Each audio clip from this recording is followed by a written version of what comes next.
Buenas noches. Antes de ir con la información de este jueves, vamos a ver estas imágenes que probarían los recursos ilimitados y la creatividad de los delincuentes y los criminales para delinquir. Son los famosos montachoques, que no son un mito, son una realidad. Operan en la Ciudad y el Estado de México. Así se están robando los autos. Llegan, golpean, chocan, simulan una discusión, sacan un arma y se llevan el auto. Los delincuentes, los criminales en el Valle de México y en México todo, cada vez le tienen menos miedo a las represalias, no se diga a la autoridad, cada vez menos miedo. Son imágenes de ayer en la colonia San Lucas, Tepetlacalco, en Tlalnepantla.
Y así, en segundos luego de simular un choque, se llevan un auto. La Fiscalía de Justicia del Estado de México nos dijo que hasta hace unos momentos no tenían información sobre este caso. Y pues, ¿cuántos casos así se deben registrar en un día? En fin, el INEGI informó que durante la primera quincena de agosto subió la inflación, pero la inflación anualizada bajó ligeramente, está en 4.67, un poco menos que hace 15 días. Es un poco más baja que la del reporte previo, un poco, ahí está la comparación. Bueno, según los expertos, las causas de la inflación son muchas y tienen que ver con la economía, pero hay otro problema que incide sin duda en el alza de los precios. Vamos a ver este ejemplo, vamos a ver este caso. Tiene que ver con la producción de limón de buena calidad, que ha estado muy limitada y seguramente ustedes lo saben en las últimas semanas. Esto ha provocado que el precio al consumidor se eleve hasta los 40 pesos el kilo en tiendas de autoservicio en la Ciudad de México. Y las razones, desde luego, deben ser de mercados, pero también de esto que pasa en la zona limonera de Michoacán.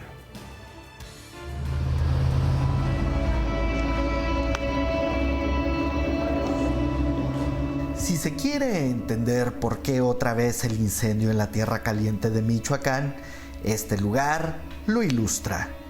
Es una empacadora de limón desahuciada por el crimen y ocupada improvisadamente por la Guardia Nacional para contener la violencia.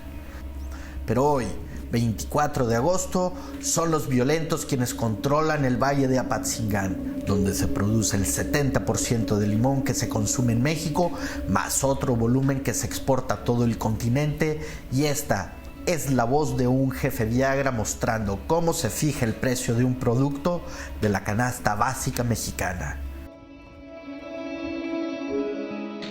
Y mañana se corta, para toda la gente que escuche este audio. Mañana cortamos porque la gente tiene que comer. No vamos a caer en el error de hacerle caso a los templarios en las amenazas que están haciendo, amenazando a los empacadores. Dejen que el sistema valga y que el trabajo del área valga. A lo que este sujeto se refiere como sistema es al mecanismo de especulación por el que los grupos de la delincuencia organizada imponen cuotas al productor, a los cortadores y a los empacadores, días de pizca de la fruta y precios en cada parte de la cadena productiva, impactando su valor hasta el consumidor final. Por eso el limón está más caro, 6-7 pesos, precio que el jefe del grupo criminal establece arbitrariamente al productor considerando apenas el precio de producción, 2 pesos. utilidad extraordinaria que el narco habría obtenido para sí mismo. Y sí mandan los violentos. Hace 2 semanas, uno de los grupos de la delincuencia aumentó el chantaje de 30 centavos por kilo de limón cosechado y empacado a $1, lo que hizo inviable una industria de la que dependen 40,000 familias y, en este momento, en el municipio de Apatzingán, está prohibido el corte de limón, por así decidirlo, el narco, sin que autoridad municipal, estatal o federal se oponga de manera alguna.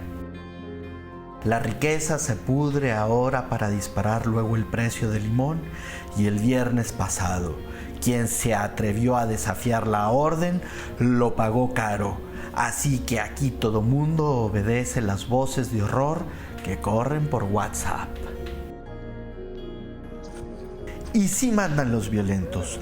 Hace casi 2 meses, Hipólito Mora, el autodefensa que se alzó contra el yugo del narco hace más de 10 años, fue acribillado en este sitio cuando manejaba su huerta de limón. Todo el comercio le están cobrando cuota. Aquí, yo te voy a hablar de aquí en La Ruana.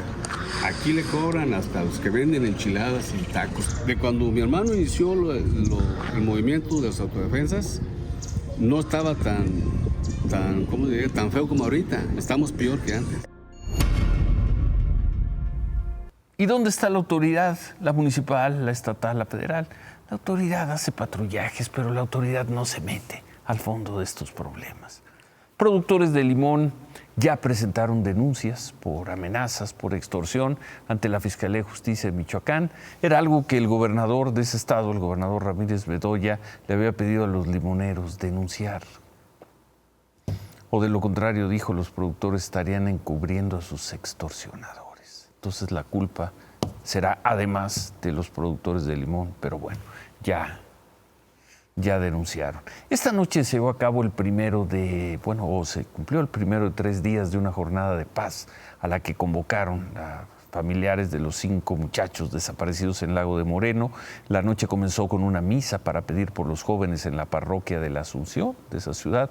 Mañana planean un repique de campanas a las 3 de la tarde y un viacrucis en la noche. Sobre el caso, las autoridades no han dado más información sobre la investigación. La secretaria de Gobernación, Luisa María Alcalde, informó que la dependencia va a emitir la convocatoria para seleccionar a la persona que va a ocupar el cargo de titular de la Comisión Nacional de Búsqueda, luego de la renuncia ayer de Carla Quintana. Tras 4 días de búsqueda y hablando de desaparecidos, el cuerpo de la joven Ivana Guato, 22 años, otra muchacha, fue localizada en la mañana en una zona en el municipio de Zompantepec, en Tlaxcala. Sus familiares confirmaron la identidad. No sabía nada de ella desde la madrugada del domingo. Fue una fiesta con unos amigos. Llegó a su casa en la colonia Chimalcoyoc, en Tlalpan, y de acuerdo con su familia, las cámaras de seguridad grabaron que 2 personas se la llevaron a ella con el auto. La Fiscalía de Justicia de la Ciudad de México detuvo ayer esas 2 personas tras dar seguimiento al vehículo robado. Son Giovanni Rodolfo y su madre. Rodolfo era inquilino en una propiedad de la mamá de Ivana desde hace 3 meses. Bueno, amigos y familiares de Ivana protestaron primero sobre Insurgentes y Viaducto Tlalpan, allá muy al sur por la salida a Cuernavaca, y más tarde afuera de la Fiscalía de Justicia. La Fiscalía informó que el feminicidio no quedará impune.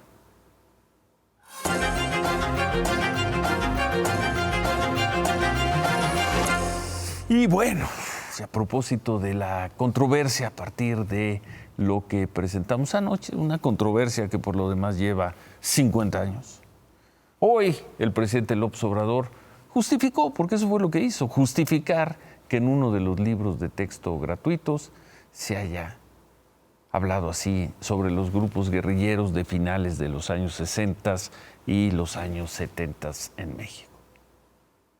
Es el libro que hace un recuento de las luchas sociales, es para maestros, una explicación sobre los movimientos guerrilleros en México ¿Por qué lo vamos a ocultar? No se habla mucho de estos dirigentes sociales que lucharon y tomaron las armas porque estaban cerrados los espacios, no había posibilidad de participar de manera democrática, lo que había era represión. Se cumplen 50 años de la muerte de don Eugenio Garza Sada. Vamos a ver la segunda parte de la historia, la que abrimos anoche. ¿Cómo abordan en uno de los textos para maestros de secundaria el asesinato del empresario regiomontano, nuevo-leonés Eugenio Garza Sada?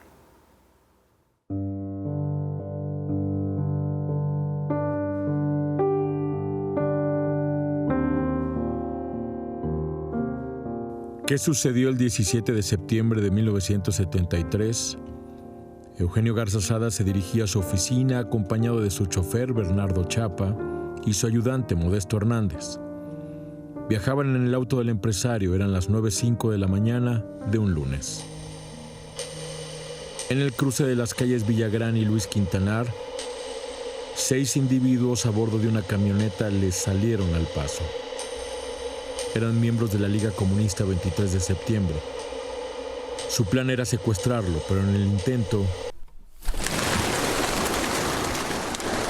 lo asesinaron. Lo que sucedió después, Monterrey no lo había visto nunca y no lo ha vuelto a ver. Una marea de afligidos que reaccionó, que llegó a la rectoría del Instituto Tecnológico de Monterrey, donde fue la primera ceremonia de cuerpo presente, y que se movió al lado de la carroza alrededor de 6 kilómetros hasta la Basílica de la Purísima Concepción, la iglesia que acostumbraba el empresario. Luego al Panteón, 160,000 personas en la calle. De ese tamaño fue el tumulto del dolor. Las escuelas dieron el día, cerraron. Muchas de las industrias o de las empresas cerraron y dieron el día para que la gente pudiera ir al sepelio, es decir, se detuvo la ciudad. Esa mañana la vida de Eugenio Garza Sada terminó aquí, a 500 metros de su oficina, allá está la cervecería. Las crónicas del día siguiente refieren de los insultos, de los reclamos, de los gritos a Luis Echeverría, el presidente. Muere Echeverría, dijeron al final del sepelio, justo saliendo del panteón. ¿Por qué los reclamos? Para el empresariado de entonces, el presidente Echeverría alimentaba desde su retórica la división y el odio entre clases sociales. Pólvora regada que habría provocado la muerte de Garza Sada, acusaron. Cada vez que hablaba, cuando venía aquí a Monterrey o daba discursos desde la Ciudad de México, en donde le decía a los mexicanos el problema de lo que está pasando, pues son los conservadores, los potentados de Monterrey, los ricos, los empresarios. 50 años después, el nuevo libro de apoyo a profesores de primero de secundaria aborda el asesinato. A decir de la Casa Eugenio Garza Sada, la asociación civil que promueve su obra e ideario, se suaviza el hecho. Dice el libro, retener al empresario, no secuestrarlo. Que perdió la vida, no que fue asesinado. Que el secuestro fue una estrategia, no un crimen. No perdimos a don Eugenio, lo asesinaron, subraya el comunicado. Se trata desde nuestro punto de vista de suavizar un hecho, de interpretar la guerrilla en México como una lucha justa o como una lucha virtuosa. César Salinas trabaja desde hace más de una década en el archivo de Eugenio Garza Sada. Estudia el legado empresarial de Monterrey. Como historiador asegura que a medio siglo de su asesinato este hombre ya fue juzgado por lo que hizo en vida y que eso lo convertirá en uno de los referentes de la memoria de México. Sí, le toca al tiempo hacer su trabajo, marcar el punto final de una controversia y convertirlo en la primera palabra de una nueva historia.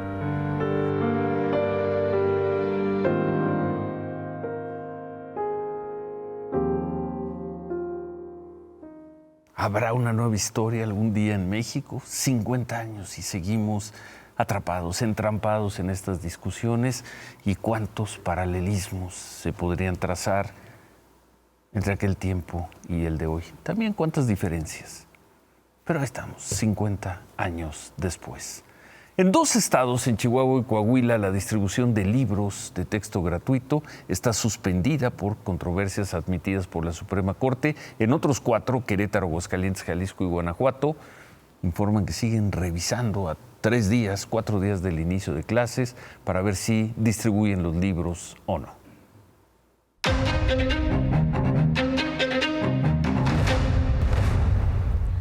Y hoy se llevó a cabo el 5º y penúltimo foro del Frente Amplio en Guadalajara. Xóchitl Gálvez y Beatriz Paredes sostuvieron lo más parecido a un debate. Hubo opiniones distintas sobre alianzas comerciales de México, Estados Unidos, sobre la posición de México ante China y el tema de las relaciones con las dictaduras, porque esos son las dictaduras latinoamericanas. Sobre este tema, Xóchitl Gálvez dijo: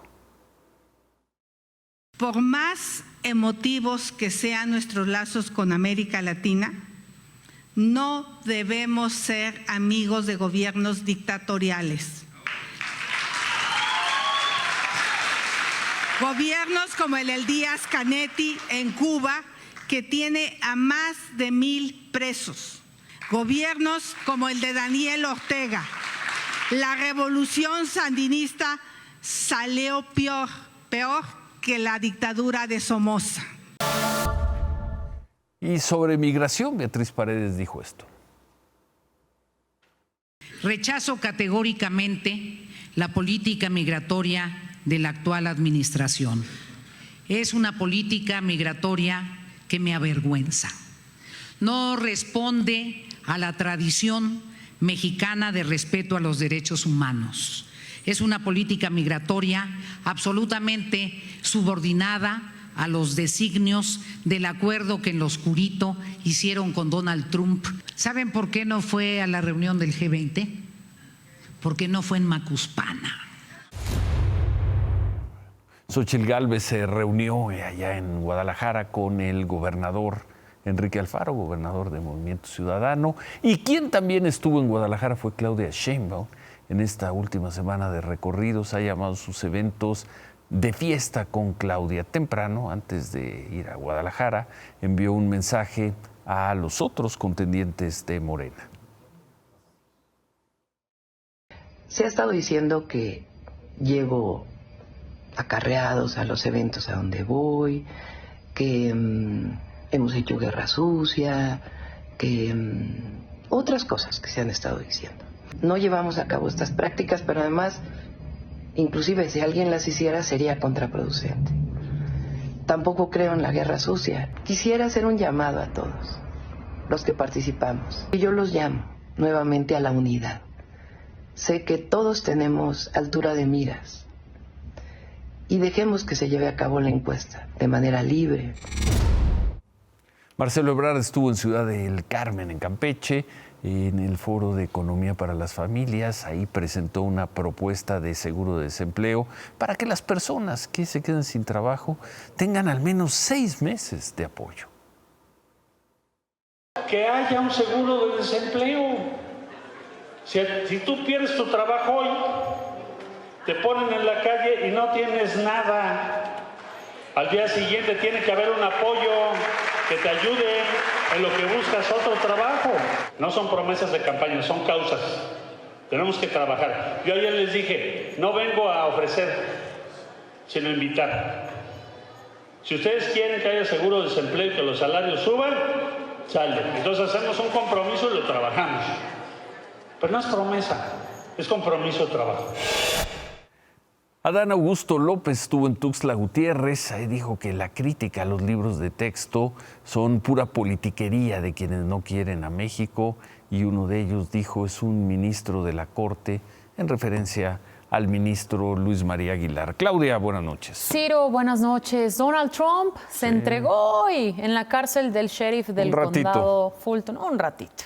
A horas de que venciera además el plazo que determinó la fiscal Fani Willis para entregarse de manera voluntaria. Esto por los cargos locales en su contra, porque presuntamente a finales de 2020 intentó chantajear y presionar a funcionarios públicos con el fin de revertir los resultados de las elecciones presidenciales ahí en Georgia.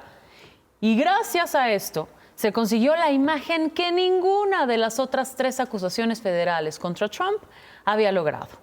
Donald Trump fichado en una cárcel, Ciro. La primera foto de un expresidente de Estados Unidos siendo procesado para su registro criminal. Registro que en el sistema penitenciario del condado de Fulton además refiere a un hombre blanco con estatura de 1,90 m, peso 97 kilos, cabello rubio o fresa, textual, y ojos azules.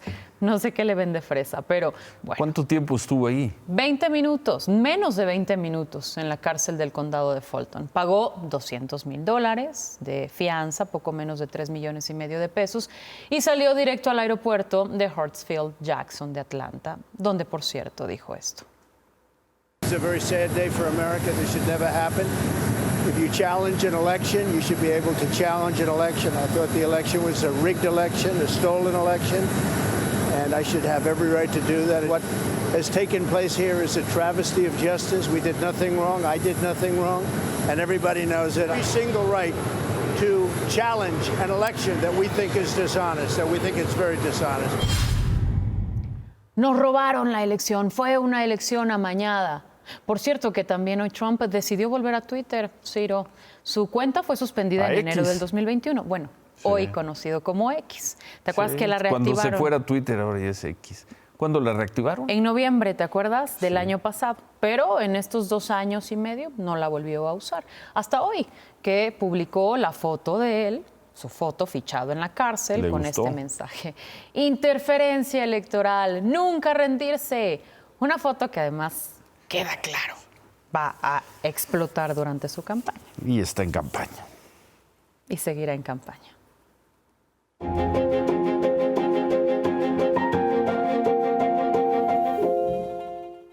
En este momento se está llevando a cabo el primero de los 4 conciertos tan esperados en México de Taylor Swift. Brenda Salas, estás ahí en el Foro Sol. Buenas noches, Brenda. ¿Qué tal, Claudia? Ciro, muy buenas noches. Hola. Pues más de 60,000 Swifties reunidos en un solo lugar, el Foro Sol, donde somos testigos de este icónico evento, el primer concierto de Taylor Swift en México. Quienes no lograron conseguir boleto permanecen aquí a las afueras del acceso general por puerta 6 con la ilusión de conseguir un pase y por lo pronto escuchando la euforia que se vive allá adentro. Previo al concierto se vivió una emoción absoluta. Outfits de todos los colores, brillos, lentejuelas y la dinámica de intercambiar pulseras entre los fans de Taylor Swift enmarcaron este concierto.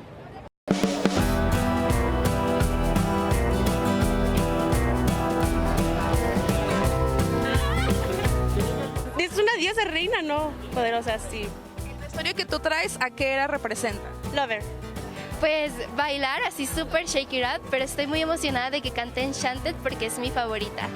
La verdad me gusta mucho Taylor Swift y sus letras. Ay, no, Es un sueño cumplido. Sí.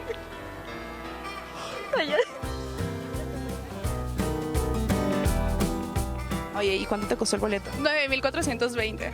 Trabajé como unos 4 meses y ya cuando tenía el dinero renuncié. Estoy muy emocionada y espero divertirme mucho y llorar bastante. Eso la gente se me queda viendo como si fuera famosa porque me viene filmando así. Y yo digo, ay papá, la gente me va a ver. Yo soy fan de ella y ella de Taylor Swift. Buenas tardes, a la orden. Aquí estamos en el evento Presentes, el hijo de Luis de Alba, ahí nada más.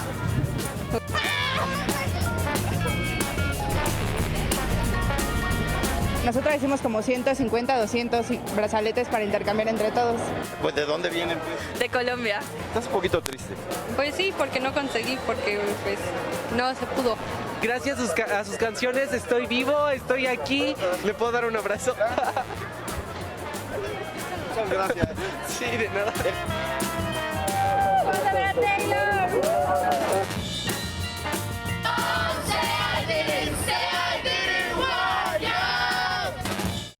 Claudia, Ciro, el reporte de hoy, muy buenas noches. Muchas gracias, Brenda. Buenas noches. ¿Qué tal el nivel de ahí deberías estar, pero bueno. Oye, por cierto, uno de los asistentes, fan declarado de Taylor Swift, el ministro de la Corte, Arturo Saldívar. Sí. Así fue visto hoy, Ciro. Sí, en el Foro Sol, con una chamarra verde, con su apellido en la espalda, el número 13 Saldívar? Y abajo la palabra mira. Swiftie. Fan de Taylor. Es un meme. No es un meme. No es un meme. Es Arturo Saldívar. Arturo Saldívar. Bueno. El ministro Arturo Saldívar. Bueno, gracias Claudia. No me puedo ir, Ciro. Y no me puedo ir porque qué tamaño de socavón se abrió en Avenida Monterrey, esquina con Chiapas, esto en la colonia Roma Norte. En el corazón de la colonia Roma. De la colonia Roma y de la Ciudad de México. De la Ciudad de México.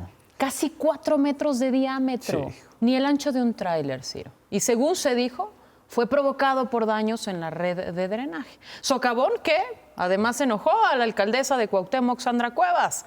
Vamos a ver lo que pasó esta tarde durante el noticiero de Cristal Mendívil aquí en Imagen Televisión. Vamos contigo, José Antonio García. Estás precisamente en el lugar, ¿verdad? ¿Qué reporte nos tienes?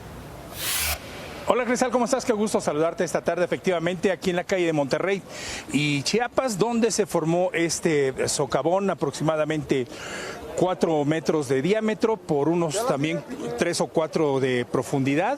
Está trabajando Protección Civil, está trabajando el Sistema de Aguas de la Ciudad de México, está trabajando también el Sistema de Obras del Gobierno Central, porque en estos momentos... Está trabajando el gobierno de la Alcaldía Cuauhtémoc, no digan mentiras. Porque en estos momentos, pues están aquí trabajando también el personal de la Alcaldía. No se equivoquen. No digan mentiras. Bueno, pero José Antonio García insistió en preguntarle esto a la alcaldesa Sandra Cuevas. Alcaldesa, nos decía, está trabajando efectivamente personal del gobierno central y personal también de la alcaldía. No, es el gobierno de la alcaldía Cuauhtémoc los que estamos atendiendo lo que le corresponde al gobierno de la Ciudad de México. Y esto se debe a que es una tubería que se rompió. La tubería se rompió porque nosotros reportamos en su momento a tiempo un bache. Vuelvo a repetir, en lugar de gastarse los recursos en campañas, cambiemos el drenaje de toda la Ciudad de México para que esto no pase. Pues quien sea, que corrijan eso, que lo arreglen, que lo prevengan, pero es lo mismo, las autoridades siempre echándose la culpa. Así es. Y bueno, ojalá reparen rápido ese socavón de casi en la calle de Monterrey, Colonia Roma. Gracias, Claudia. Hoy Javier va a hablar del beso. Hoy le toca a Javier. Gracias. Espero que ya lo corran de una vez por todas, ¿no? Parece que sí. Gracias. Ojalá. Buenas noches. Claudia. 6 días después del robo y la violencia en su casa, Miguel Bosé decidió presentar una denuncia ante la Fiscalía de la Ciudad de México. 6 días le tomó llegar a esa decisión. Bosé habría declarado esencialmente lo que hizo público en sus redes, que se trató de un asalto y que hubo violencia. La Fiscalía informó lo elemental, que ya está investigando el caso, y bueno, pues el caso en algunas partes extraño de la irrupción de un supuesto y numeroso comando en el que quizás sea el fraccionamiento más vigilado de la ciudad y el Valle de México, y de México todo. Ya está en manos de la autoridad 6 días después, con toda la información que se pudo haber perdido en ese lapso. Se quedan con ¿Qué importa? Gracias, buenas noches. Ánimo.